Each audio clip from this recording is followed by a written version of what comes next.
Awesome. Thank you all for joining us. You're here with head coach Phil Neville. Phil, if you want to get us started with any opening remarks. Yeah, I mean, is that working? Yeah, yeah. When we're disappointed with the result. We've been punished for three basic errors.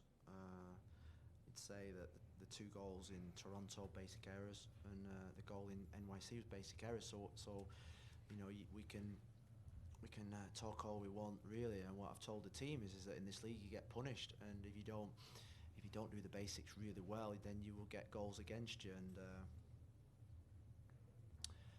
it's the evolution of this team is that they need to start learning fast, because you lose games, and losing games and suffering this adversity is not nice, and I don't want them to lose their confidence. And they're playing some really good football. They're controlling large parts of games, and we look at times a really good team, and I'm really pleased with that aspect. But if you don't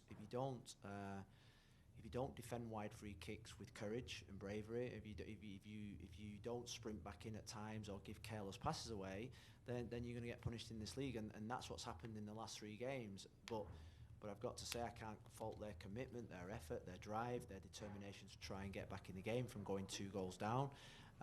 That for me was really admirable, and you know, a lot of the players in the last 3 games would probably leave the field thinking, "Oh, I've done really well in these games, and we've lost all 3 games." That's the evolution of a team that's new and young in not young in age, but young in sort of like the build, that need to learn today. Not in 6 games time, 7 games time, because each game is going to get tougher as the run's going like this. So we've got to learn fast, and it's dig-in time. We'll get started with questions in the room, and then if you have any on Zoom, please raise your hand. We'll get started with Franco Panizo and then Ian Hess. Hey, Phil. Obviously, you guys fight hard to get back into this one, but didn't start too great there in the first half. What was your overall analysis of the first half, and why did these mistakes that you've just referenced? Is it players just tuning off? Is it just it's concentration. It's concentration because we've had more than the ball in sort of like this season. There is it's that concentration level. You've got to have glazed eyes. You've got to be able to. You've got to be able to have possession of the ball and be in good positions to receive and good positions to react when you lose the ball. And if you think about the first goal, it was a diagonal pass that was into the half of Chicago, and 3 passes later it was in the back of our net. That's unacceptable. It's not as if it was a pass in and around our box that got punished. It was a diagonal pass that travelled 40 yards that we still had time to recover back into shape. The second goal was I thought we were weak. On the wide free kick, we let the ball bounce. We let the ball bounce again, and then he scores. He scores with a great shot.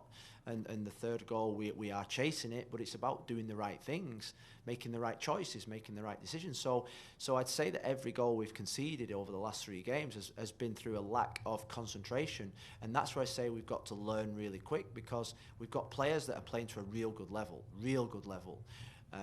And we've lost the last 3 games when we feel as if we're doing well. So we've got to start learning fast, and that has to start. That's to start sooner rather than later, because we're on the road next week to a team that's really good in Cincinnati, and they will punish you for half a mistake, never mind a full mistake.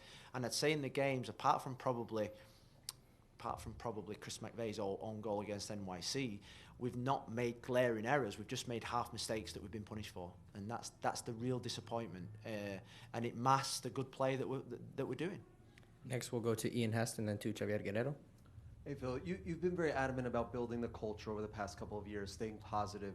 DeAndre's obviously been a great leader with that. How through these past 3 games do you stay positive? Do you keep a good locker room going while also needing to do those critiques and being hard, knowing that there's 3 tough losses in the young season? I mean, if you think back to the previous 2 seasons, we've got 6 points on the board now in the first 5 games. We'd had 0 points on the board last year, perhaps one I think we had against Chicago. So we're in a much better place this year. We're a different team than last year. We're a different team than the previous 3 seasons. We at this moment in time we've got 3 starters out the team, and three 3 big starters out the team. We're going to get 2 starters back ASAP that will bring something to the group. So we've got to remain really calm. I think if it was attitude, then you can critique them. I think if it was lack of attitude or commitment, it's not that. It's about learning. It's about learning from your mistakes. It happens in any evolution of any new team of young players and young teams, is that you've got to learn very fast. And sometimes the best way to learn is from a punishment. It's from making those mistakes. And we're making mistakes. And I'm saying it's not the new or young players in the team. It's some of the experienced ones as well. Good evening, Coach. Franco Negri, if the outcome would have been different, could have been man of the match. You know, he had a goal, an assist, and Pizarro was very active and busy today in the game. But both were subbed off. Was this to minutes, or what was the reason? Well, Franco had cramp. So that was, and really, Rodolfo had run really hard in the game. And what we thought at the end is that how can we get goals onto the pitch, more goals and more energy onto the pitch? And we know that Kramashi is a goal scorer, and you think about the 2 half chances that he had, is slightly different to what Rodolfo was doing. So those were the reasons. Next question, Daniel Solana in the back. Hey, Coach. Tough loss. One thing that the coach from Chicago mentioned that he had a striker to go to in K. Kamara at the end of the game. We don't have yet that, or our 2 guys who are our veterans are out on international duty. Is that something that you saw, looking back at the bench and who you have sitting back there, that we don't have like that veteran presence or somebody to put in at the end of the game who could score a goal like that we need? Well, I mean, yeah, you're right. I mean, we played a game when there's an international, so it doesn't make sense. I look at Atlanta's result tonight. I think they have five players missing. It just doesn't seem fair. But again, just going to accept it. We have Leo out. We have Joseph out. Schneider's been out for the last 3.5, 4 weeks since the start of the season. So he couldn't play 90 minutes. I thought Stefanelli was really good. And it was probably, you think about what we've invested in. Stefanelli's the first person to score goals in those players that we've invested money in. So that's a big boost. We know that he's going to get 8 to 10 goals. Now add the other goals in from Joseph, who scored for Venezuela last night, and Leo when he comes back. We're going to be a team that score goals. I think there is always an excuse of why we didn't have players on the bench tonight that we would have had. Robert Taylor and Joseph, who are away on international duty. And obviously with Leo's with his injury, we're out there. But I think the kid Borgelin's going to be a really good player. Stefanelli's played 9 for his previous team, and we had Lassiter, and we had enough players to fill in those spaces. Unfortunately, not the players that would normally start. Last 2 questions. We'll go to Franco Panizo and then to Xavier Guerrero. Phil, their coach just now said that something that they noticed from recent games studying Inter Miami is that you guys get narrow in the box when you defend, and he said that they worked on low crosses to the back post to try to exploit that. What is the game plan for you guys to avoid plays like today where 2 goals come with low crosses to the back post? Oh, that's bullshit, really. I think I honestly think it is, because I think you just got to defend. You think about the first goal; it had nothing to do with the way that we defend. The last goal had nothing to do with the way they defend. So I think that's bullshit. Last question, Xavier. Coach, we had 2 young players, and Reese and Kramashi in today. They showed a lot of temperament. They showed like they belonged and looked comfortable. Can you talk a little bit about those 2 players? Well, if you think about the players on the pitch at the end, Borgelin, Harvey, Kramashi, David Ruiz, that's the way that we're going to go. And I'm incredibly proud of those 4 performances tonight. I thought they all made an impact in the game, and we've had subs in the previous 2 weeks that haven't really made impact. So I was incredibly proud of all of them. David Ruiz making his MLS debut showed courage to get on the ball.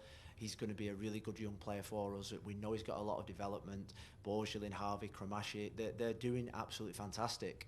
This club will invest in young players, and with young players, they're going to make mistakes, and they're going to do things that probably experienced players don't do. But by Lord, they are doing incredibly well. They're pushing.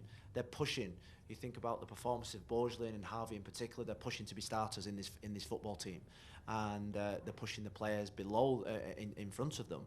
And David Ruiz over the next 2-3 months without Gregory is going to become a really important player for us in that midfield with the lack of depth we've got in there and it's not depth, it's a certain type of profile. We've only got Victor now with that type of profile, so and Borgelin is a goal threat, and he will play, and if he's better than Joseph and Leo, he will play, and that's the way that we're going to go this year. We're going to go with the young players. That's what we've invested in terms of sort of like our thought process. And tonight, I think you get to that point when it's 2-2, and we have four MLS2 graduates in our first team. I think that was probably the most pleasing thing about tonight.